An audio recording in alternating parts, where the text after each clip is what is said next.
The gunfight that killed Wild Bill Hickok lasted less than a second, and he never even drew his weapon. On August 10, 1876, in a smoky saloon in Deadwood, Dakota Territory, Jack McCall walked up behind the legendary gunfighter and shot him in the back of the head while Hickok sat playing poker. Why did the most celebrated shootist in America die without firing a shot? And what does this tell us about the reality of gunfighting in the American West? The image burned into popular imagination shows two men facing each other on a dusty street at high noon, hands hovering over holstered revolvers, waiting for the perfect moment to draw. This mythology emerged from dime novels, Wild West shows, and eventually Hollywood, but it bears almost no resemblance to how armed confrontations actually unfolded on the frontier. Real gunfights were sudden, chaotic, frequently one-sided, and often decided by factors that had nothing to do with quick-draw skill.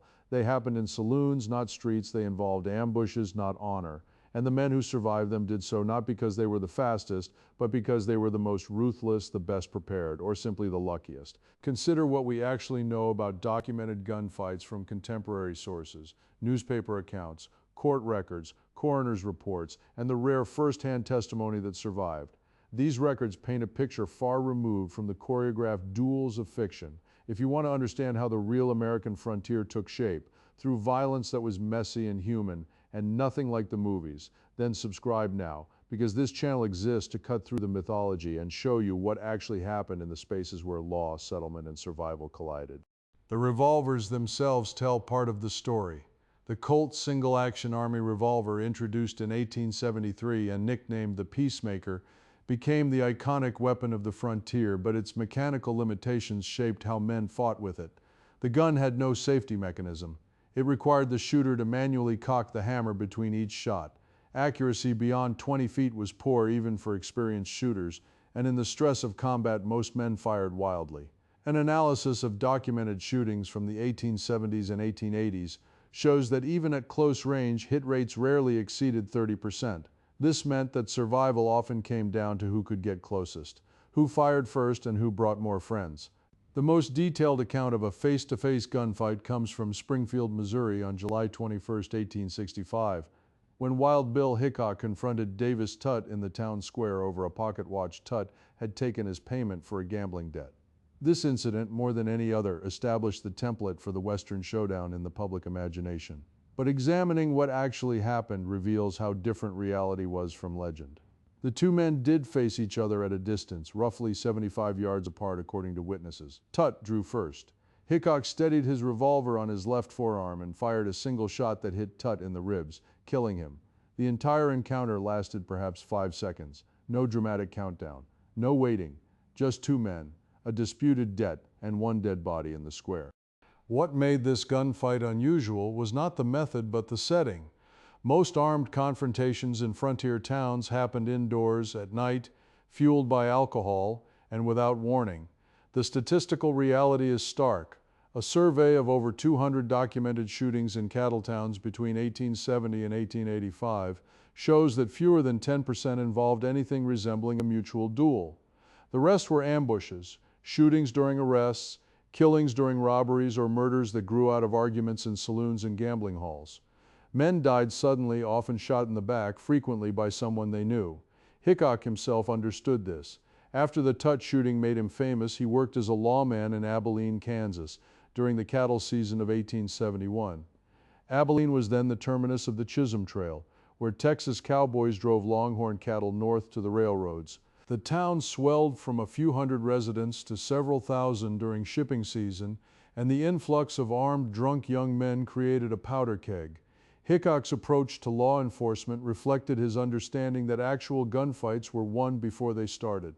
He positioned himself carefully in saloons, always keeping his back to a wall. He cultivated a reputation for lethality that made men think twice before challenging him. He relied on intimidation and the threat of violence more than violence itself. And when he did kill, it was swift and without warning. On October 5, 1871, Hickok heard gunshots on the street and rushed out to find Phil Coe, a local gambler and saloon owner, firing at a stray dog. When Coe turned his weapon toward Hickok, the marshal shot him twice in the stomach. Then, in the confusion and darkness, Hickok heard running footsteps behind him, spun and fired twice more, killing his own deputy, Mike Williams, who had been rushing to help. This disaster illustrates what primary sources consistently show. Gunfights were exercises in confusion, split-second decisions made with incomplete information, and tragic mistakes. Hickok left Abilene shortly after and never worked as a lawman again. The psychological weight of killing his own man in the chaos haunted him, according to letters he wrote in the following years. The mythology of the quick-draw duel served a purpose, though, and understanding why it emerged tells us something important about how frontier communities processed violence. Towns trying to attract settlers and investment needed to distinguish between legitimate violence, carried out by lawmen against criminals, and illegitimate violence, which made communities seem chaotic and dangerous. The formalized duel, with its implication of honor and fair play, allowed communities to narrate certain killings as necessary and even noble. When Wyatt Earp and his brothers killed 3 men at the OK Corral in Tombstone, Arizona on October 26, 1881, the shootout lasted only 30 seconds and was far messier than any Hollywood version has ever depicted. The Earp-Clanton confrontation grew out of months of political and economic conflict in Tombstone, a silver mining boomtown that had exploded from nothing to over 10,000 residents in just 2 years. The Earps represented Republican business interests and federal law enforcement. The Clantons and McClorys were ranchers with ties to Democratic political machines and a profitable sideline smuggling cattle from Mexico. Both groups were armed factions vying for control of the town's economic and political spoils. The gunfight itself was not a duel, but a close-range exchange of gunfire in a vacant lot between buildings. Witnesses gave contradictory accounts. Some said the Clantons were surrendering when the Earps opened fire. Others said the cowboys went for their guns first. Approximately 30 shots were fired from distances of less than 15 feet. 3 men died and 3 were wounded. Nobody involved demonstrated any particular skill, just a willingness to shoot and keep shooting. What happened next reveals how frontier violence shaped legal and social systems. The Earps were charged with murder but acquitted after a preliminary hearing that was as much about political power as evidence. The judge was a Republican appointee. The Clantons sought revenge through legal channels and, when those failed, through more violence. Virgil Earp was ambushed and crippled by shotgun blasts in December 1881. Morgan Earp was shot in the back and killed while playing billiards in March 1882. Wyatt Earp responded by forming a federal posse and hunting down the men he believed responsible, killing them in extrajudicial executions that he later claimed were legal, but which many historians consider murder. This cycle of violence and counter-violence, all involving men who claimed to represent law and order, was typical of frontier power struggles. The cattle towns of Kansas, the mining camps of Colorado and Montana, the boom towns of Arizona all followed similar patterns. Violence was concentrated in specific places and times. A study of 5 major cattle towns between 1870 and 1885 counted a total of 45 homicides, an average of about 9 per town over 15 years. This was high by Eastern standards, but far lower than popular imagination suggests. Most residents never witnessed a gunfight. Most cowboys never drew a weapon in anger. The violence that did occur was concentrated among a small population of young, single, transient men, often fueled by alcohol and disputes over money, women, or reputation.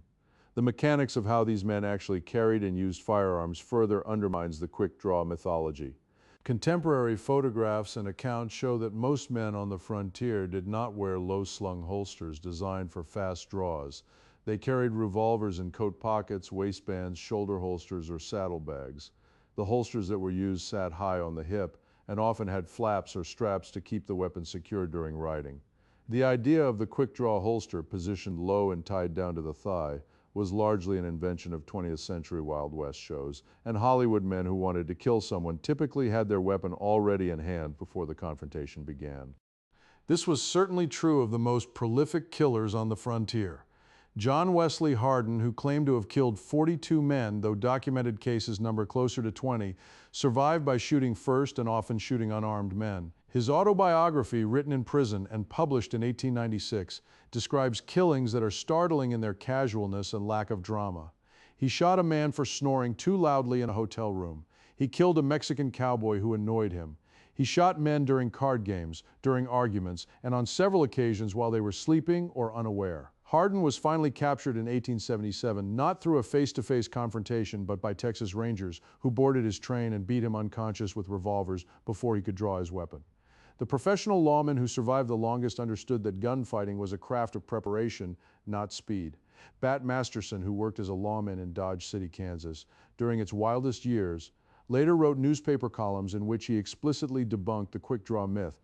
He noted that the deadliest men he knew were those who remained calm under pressure, who positioned themselves advantageously, and who were willing to shoot without hesitation or warning. Speed mattered less than accuracy, and accuracy mattered less than willingness. The psychological barrier to killing another human being was, in Masterson's assessment, the decisive factor in most gunfights. The man who could cross that barrier first usually survived. Dodge City itself provides a useful case study in the reality versus mythology of frontier violence. Between 1876 and 1885, the town served as a major shipping point for Texas cattle and developed a reputation as one of the wildest places in the West. Yet records show only 15 homicides during that entire decade, a rate roughly comparable to modern American cities once population fluctuations are accounted for. The difference was not the amount of violence, but its visibility and the mechanisms for controlling it. Most violence occurred in a designated vice district south of the railroad tracks, where saloons, gambling halls, and brothels operated openly. The town imposed gun control ordinances requiring visitors to check their weapons at designated locations. These ordinances were inconsistently enforced, but did reduce the number of armed men in public spaces. When shootings did occur, they followed predictable patterns. A typical incident from July 1878 involved two cowboys, both drunk, who argued over a woman in a dance hall. One drew a derringer and shot the other in the chest. The shooter fled. A posse pursued him. He was captured, tried, and acquitted on grounds of self-defense by a jury of local residents, who saw the killing as a private dispute between equals. This outcome was common. Frontier juries rarely convicted in cases where both parties were armed, and the victim was seen as having contributed to the confrontation. The legal system essentially codified a code of violence that privileged certain types of men, usually white men with property or social standing, while offering little protection to Native Americans, Mexicans, African Americans, or women. The violence of frontier expansion also encompassed larger conflicts that shaped the trajectory of Western settlement. The so-called Indian Wars were not wars in the conventional sense, but a decades-long series of skirmishes, raids, massacres, and forced relocations that cleared native populations from land desired by white settlers. These conflicts rarely involved anything resembling fair fights. The most common pattern involved army units attacking native villages, often in winter when people were concentrated and vulnerable. The Sand Creek Massacre of November 29, 1864, in which Colorado militia killed over 200 Cheyenne and Arapaho people, most of them women and children, exemplifies the genocidal violence that characterized Western expansion. The attackers faced little organized resistance. They mutilated corpses. They took body parts as trophies. They were later celebrated by many in Denver as heroes who had struck a blow against savages. This violence had immediate consequences for settlement patterns and long-term implications for Western development. Areas cleared of native populations opened to homesteaders under the Homestead Act of 1862, which granted 160 acres of public land to anyone who would farm it for 5 years. Between 1863 and 1900, over 600,000 claims were filed, distributing 80 million acres of land that had recently been native territory. The families who settled this land did so in the wake of violent dispossession. But the mythology of the West rewrote this history as a story of individual courage and frontier justice, erasing the systematic violence that made settlement possible. The reality of violence in frontier households was also far removed from mythology. Domestic violence, violence against children, and the vulnerability of women in isolated settlements rarely appeared in popular narratives, but filled the pages of local court records and newspapers. Women on the frontier had limited legal recourse against violent husbands. Divorce was difficult to obtain and socially stigmatizing. Law enforcement in rural areas was sparse or non-existent. This meant that many women lived in situations of chronic danger with few options for escape. Some killed their abusers and faced murder trials. Some fled. Some endured the frontier offered certain types of freedom, particularly economic opportunities not available in the East, but it also created conditions of profound isolation and vulnerability. The technology of violence changed rapidly during the frontier period, and these changes influenced how conflicts unfolded. The introduction of metallic cartridge ammunition in the 1860s made revolvers more reliable and faster to reload. The Winchester repeating rifle, introduced in 1866 and improved throughout the following decades, gave individuals firepower previously available only to groups. The double-barrel shotgun loaded with buckshot became the preferred weapon for close-range confrontations because it required minimal accuracy. Many of the deadliest gunfights involved shotguns, not revolvers. The assassination of Morgan Earp, the killing of Jesse James by Robert Ford in 1882, and dozens of other frontier murders were carried out with shotguns fired at close range, often through doors or windows. Jesse James himself represents another dimension of frontier violence: the transition from Civil War guerrilla to post-war outlaw. James rode with Confederate guerrillas in Missouri during the Civil War, learning tactics of ambush, terror, and rapid mobility. After the war, he and his brother Frank, along with other former guerrillas, turned these skills to bank and train robbery. Between 1866 and 1882, the James Younger gang robbed over 20 banks and trains, killing at least 16 people. Their success depended not on gunfighting prowess, but on planning, local support from Confederate sympathizers, and a willingness to use overwhelming force. Their bank robberies typically involved multiple armed men entering simultaneously, firing weapons into the ceiling to create panic, and threatening to kill anyone who resisted. This was organized crime, not frontier heroism, but the mythology transformed James into a Robin Hood figure, supposedly robbing from northern banks and railroads to avenge the South. The violence ended only when economic incentives shifted. Missouri Governor Thomas Crittenden offered a substantial reward for James, dead or alive. Robert Ford, a member of James's own gang, shot him in the back of the head while James was adjusting a picture on the wall of his home in St. Joseph, Missouri on April 3, 1882. Ford collected the reward but found that murdering a folk hero, even for money, carried social costs. He was vilified in songs and newspapers, drifted through the West trying various ventures, and was eventually shot and killed himself in a Colorado saloon in 1892. The cycle of violence consumed everyone it touched. As the 19th century ended, the frontier officially closed. The 1890 census declared that there was no longer a continuous line of unsettled territory, marking the end of an era. The wild gunfights, the lawless towns, the open ranges had lasted perhaps 20 years in most places, from the late 1860s to the late 1880s.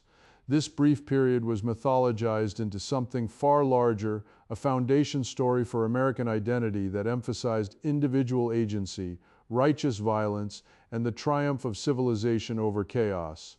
The reality was more complicated and more human. People struggling for economic survival, political power, and social status in spaces where institutions were weak and violence was one tool among many for resolving disputes. The long-term consequences of frontier violence shaped American culture and law in ways still visible today. The Second Amendment debates, the persistence of gun culture in rural areas, the mythology of the good guy with a gun, all trace their lineage to frontier experiences and the stories told about them. The legal doctrines around self-defense, stand-your-ground laws, and the justifiable use of deadly force were shaped by frontier courts that had to adjudicate violence in communities where formal law enforcement was minimal.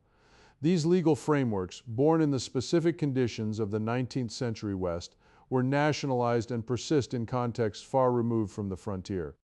The mythology also served to obscure other forms of frontier violence that did not fit the heroic narrative.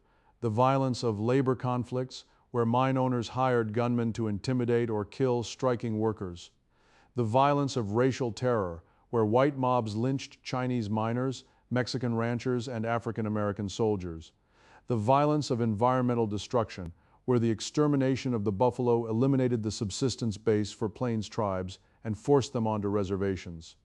These forms of violence were systematic, economically motivated, and far more consequential than individual gunfights, but they remained largely outside the mythological frame that emerged from Wild West shows and dime novels.